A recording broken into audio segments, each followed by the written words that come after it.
exposición por parte de la bióloga Jacqueline Ruiz. Ella es bióloga marina por la Universidad Científica del Sur y es estudiante de la maestría en genética de la Universidad Nacional Mayor de San Marcos.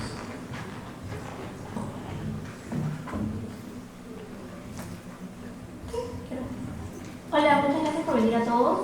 Bueno, vamos a presentar nuestra investigación, que es una historia de variación en el Pacífico Sudeste genómica poblacional del Octopus SPP en la zona de transición de las provincias Panámica y Junín. Bueno, como una pequeña introducción, tenemos que uno de los recursos más importantes dentro de la pesquería artesanal del Perú es el pulpo Octopus mimus. Este se distribuye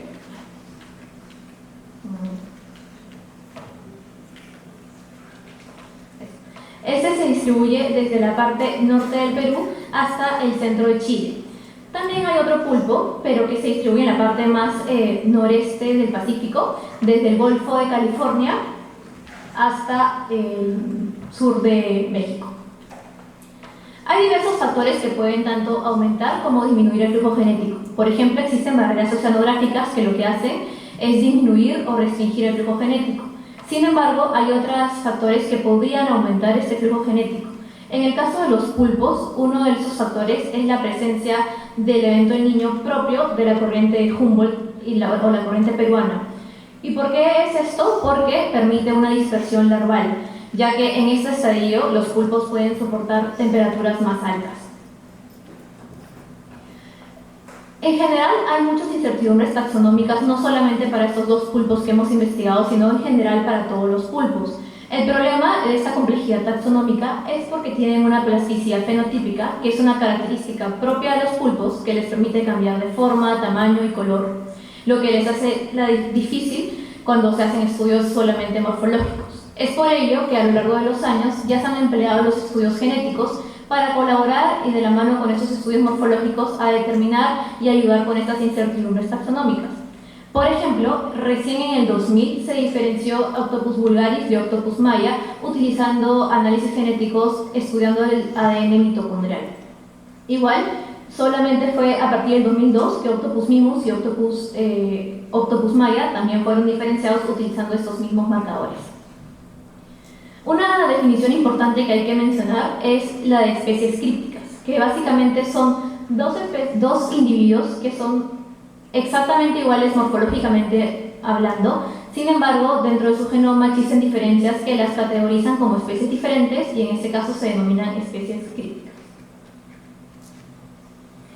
Han habido diversos estudios previos a lo largo de todos estos años en donde se han investigado ambas especies, Octopus mimus y Octopus capsulum, ya sea por separado y también en conjunto, y en general todos los autores nos sugieren que estas dos realmente estarían representando una sola especie y que las diferencias que tienen son a nivel poblacional, pero también nos sugieren que necesitamos análisis con mayor profundidad o empleando genes nucleares para poder realmente resolver estas incertidumbres. Una de las técnicas utilizadas en la actualidad es la genotipicación por secuenciación. Esta básicamente lo que hace es encontrar SNPs aleatorios a lo largo de todo el genoma y lo que nos permite son responder diversas preguntas, ya sea por ejemplo de hibridación, de genética de poblaciones, genética comparativa. Y dentro de sus ventajas es que es una técnica relativamente simple y que existen bastantes pipelines disponibles en la web. Esta es la técnica que empleamos para esta investigación. El objetivo principal de la investigación fue caracterizar la estructura genómica poblacional de las especies de Octopus SPP provenientes de la costa peruana utilizando la genotipicación por secuenciación. También tuvimos tres objetivos específicos, los cuales son identificar los marcadores de tipo SNPs para ambas especies, cuantificar el nivel de diferenciación genética entre las dos y determinar si existe una hibridación entre ellas.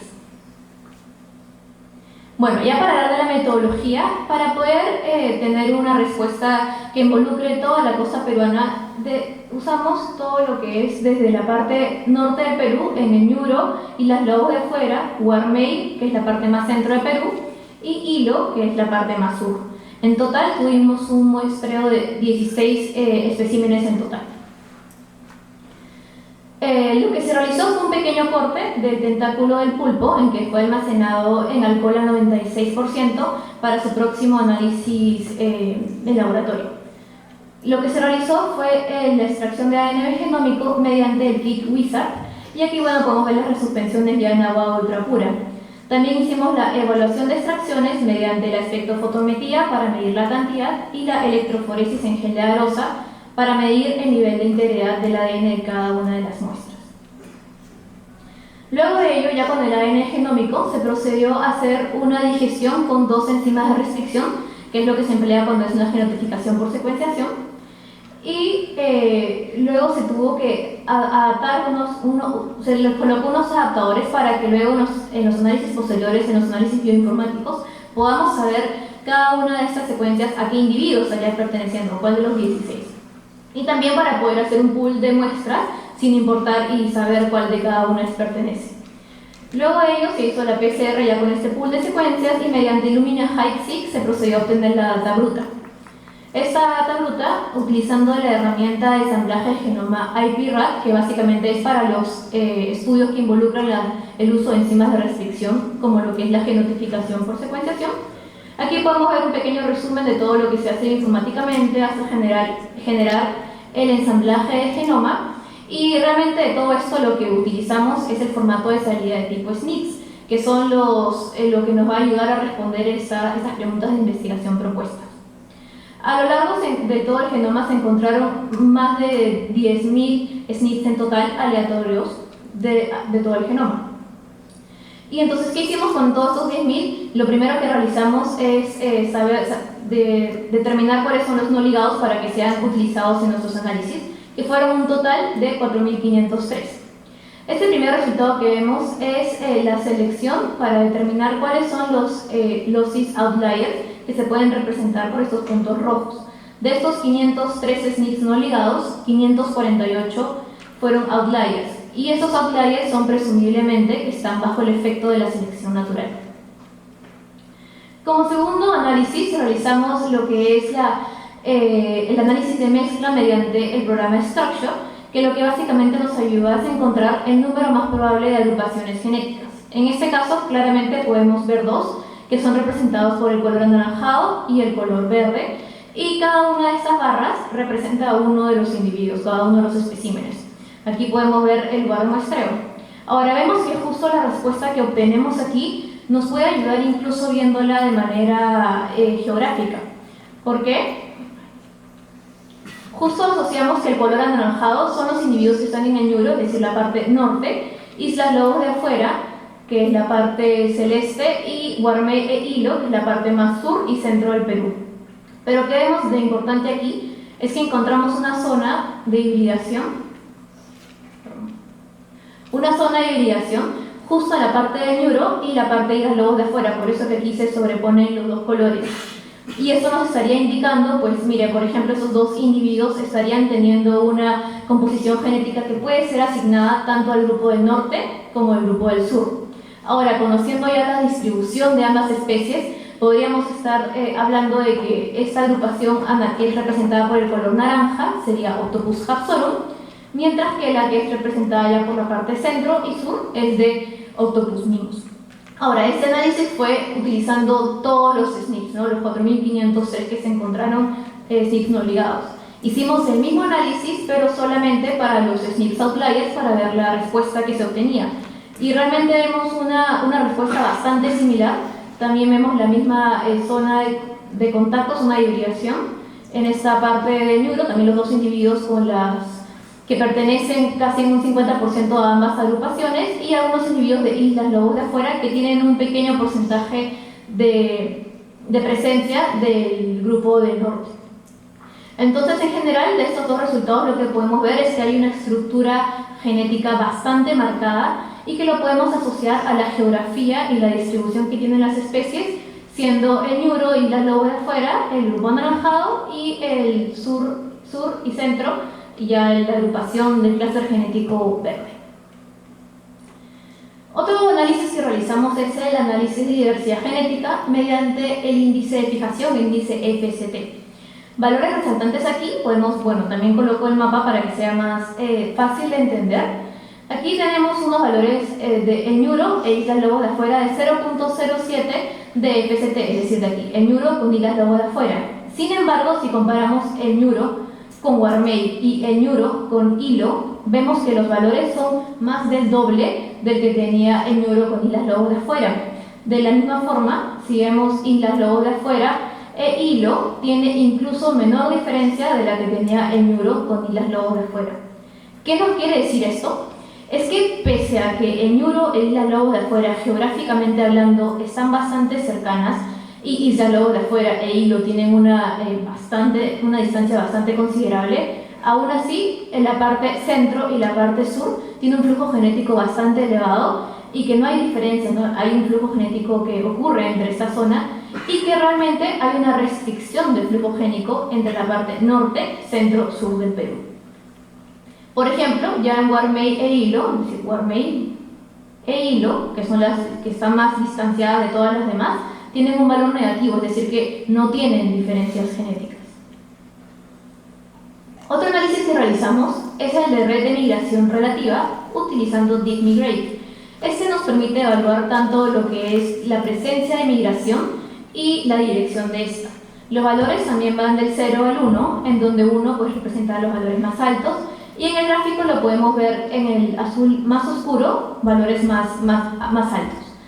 Y justamente esto se puede ver visualmente que de Eñuro a Islas Lobos de Afuera y de Hilo a Islas Lobos de Afuera es que está ocurriendo esta migración más fuerte, y justo nos preguntamos qué es lo que sucede en esta zona, porque tanto en el FCT como en este análisis vemos que existe bastante contacto. Es porque, si bien sabemos, el Perú está caracterizado por la corriente del Humboldt, la corriente peruana, que es la que hace que tengamos este clima tan atípico, que no debería ser el que tenemos por la posición en el mundo. Sin embargo, la parte más norte, Lambayeque y Piura, sí están con la corriente del Ecuador, que es la que hace que estos dos departamentos sí tengan el clima tropical que conocemos y las aguas cálidas. Y Isla Lobos de Afuera es una zona que está justo en Lambayeque, pegado ya para la parte centro. Entonces es en esta zona en donde ambas corrientes estarían convergiendo, tanto las aguas frías del Humboldt como las aguas cálidas del Ecuador. Y el Eñuro, bueno, también, porque estas ya son las partes cálidas.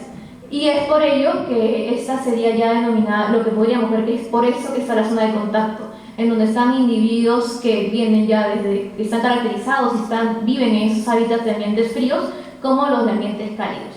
Y que por eso vemos aquí ciertos híbridos que hemos encontrado en nuestros análisis que vendrían a estar en Islas Lobos de Afuera e Eñuro. Otro resultado que tuvimos, hicimos lo que es la inferencia bayesiana para la delimitación de especies utilizando BPP. Básicamente lo que estudiamos aquí es si realmente estamos hablando de una o dos especies, que era una de nuestras preguntas de investigación, y lo que se utiliza es tanto la diversidad genética como diversos tiempos de divergencia. Por eso tenemos 12 tests. Y en general utilizamos de la misma forma que nosotros análisis, tanto estudiando todos los LOCIs como los LOCI bajo selección natural. Ahora, cuando estudiamos solamente todos los LOCIs en conjunto, vemos que los resultados realmente no podrían ser concluyentes, porque en la mayoría de los casos el resultado posterior dice que es el 50% de probabilidad de que sea una especie, como el 50% de probabilidad de que sean dos. Y solo tenemos 3 tests en donde nos mencionan el 75% de probabilidad de que solo sea una especie, y 2 tests en donde nos dicen que hay el 75% de probabilidad de que estemos hablando de 2 especies. Sin embargo, cuando hacemos este mismo análisis con solamente los LOCIs outliers, es decir, los LOCIs bajo selección natural, vemos que la respuesta es completamente diferente. Vemos que los valores, incluso 3 de ellos, llegan a que el 100% de ellos, la probabilidad de que sean 2 especies. Ahora, ¿por qué vemos esta diferencia? Sabemos que los genes outliers, los genes bajo selección natural, quiere decir que están habiendo genes adaptados al hábitat correspondiente. Como hemos visto, hay individuos que están viviendo en la zona norte, viviendo en la zona sur, y los que están en la zona de contacto donde están convergiendo ambas corrientes. Pero entonces, ¿por qué tenemos la diferencia de estudiando solamente los outliers bajo selección de los demás? es porque estaríamos tratando con una especiación reciente y que todavía no se ha terminado de completar. Ahora, ¿por qué es tan importante el conocer, el delimitar tanto las especies o las poblaciones en sí? Esa es importancia tanto en la conservación de las especies como en el manejo de ellas. Por ejemplo, hablando sobre la conservación, cada una de las especies tiene diferentes características únicas que le permite a ellas actuar de manera diferente o tener un nivel de resiliencia diferente frente a cualquier perturbación, ya sea antropogénica o natural. Y por otro lado, para el tema del manejo, si estamos hablando de dos especies realmente y no las estamos considerando como tal, puede ser que alguna de las dos esté siendo sobreexplotada y no lo sabemos. Es por eso la importancia de realmente terminar de definirlas y completar con todas estas incertidumbres taxonómicas, al menos en estos dos pulpos. Y bueno, como conclusiones tenemos entonces que Octopus mimus y Octopus capsorum se encuentran en un proceso de especiación indicado tanto por genes neutrales como genes bajo selección positiva. Que existe una zona de hibridación en la zona de transición de ambas zonas oceanográficas, la del Humboldt y la del Ecuador, y nuestros resultados nos permiten sugerir que estas especies deberían ser consideradas crípticas, porque claro, realmente morfológicamente hablando estas no tienen diferencias y es por ello la dificultad de estas, como lo mencioné en un inicio. Y bueno, quería agradecer bastante al Laboratorio de Genómica y Bioinformática para la Biodiversidad, que son todos los que están acá, Prodelfinus, porque gracias a ellos obtuvimos la muestra, fue en colaboración con ellos, y un agradecimiento especial al doctor Jorge Luis Ramírez, porque bueno, es apoyo antes, después y durante la investigación. Muchas gracias.